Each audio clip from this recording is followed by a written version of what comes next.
বিসমিল্লাহির রহমানির রহিম। প্রিয় দৌলতপুরবাসী, আসসালামু আলাইকুম। আজ বাংলাদেশ জাতীয়তাবাদী দল বিএনপি দৌলতপুর উপজেলা শাখার উদ্যোগে দৌলতপুর পাইলট হাই স্কুল মাঠে যে বিশাল সমাবেশ, সেই সমাবেশের উদ্দেশ্য, লক্ষ্য, স্বপ্ন সম্বন্ধে আপনাদের জানাতে চাই।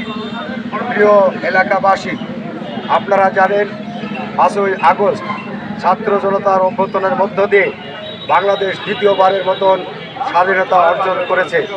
স্বাধীনতার স্বপ্নগুলি, স্বাধীনতার আকাঙ্ক্ষাগুলি, স্বাধীনতার অর্জনকে বিপন্ন করার জন্য রাষ্ট্রের মধ্যে, রাষ্ট্রের বাহিরে যে গভীর ষড়যন্ত্র চলছে, সেই ষড়যন্ত্র মোকাবেলা করার জন্য দেশবাসীকে প্রস্তুত থাকার জন্য, সতর্ক থাকার জন্য এবং তাদের বিরুদ্ধে লড়াই করার প্রস্তুতি রাখার জন্য আজকের এই বিশাল সমাবেশ।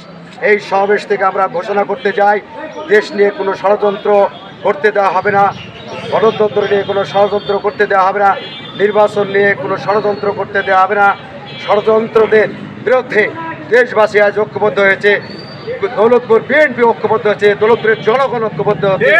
ইনশাআল্লাহ সকল ষড়যন্ত্রকে মোকাবেলা করে আগামীতে একটি অবাধ, সুষ্ঠু, নিরপেক্ষ নির্বাচনের মধ্যে বাংলাদেশ জাতীয়তাবাদী দল রাষ্ট্র ক্ষমতা দখল করবে এবং আমাদের প্রিয় নেতা রেজা আহমেদ বাচ্চুমোল্লা এমপি হবে। সেই এমপির মধ্য দিয়ে আমরা দৌলতপুরকে সংস্কার করতে চাই। দীর্ঘ 16 বছর দৌলতপুরের মাটিতে যে নির্যাতন হয়েছে, যে অত্যাচার হয়েছে, হামলা মামলা হয়েছে, তাদেরকে আমরা বিচারের আওতায় নিয়ে এসে মানুষকে মুক্ত করতে চাই। মানুষ স্বাধীনভাবে কথা বলবে, মুক্তভাবে কথা বলবে, তাদের ন্যায্য অধিকার ফিরিয়ে পাবে। আমরা আশা করি দৌলতপুরের বিএনপির মাধ্যমে আমরা সারা বাংলাদেশের বিএনপিকে এই বার্তাই দিতে চাই।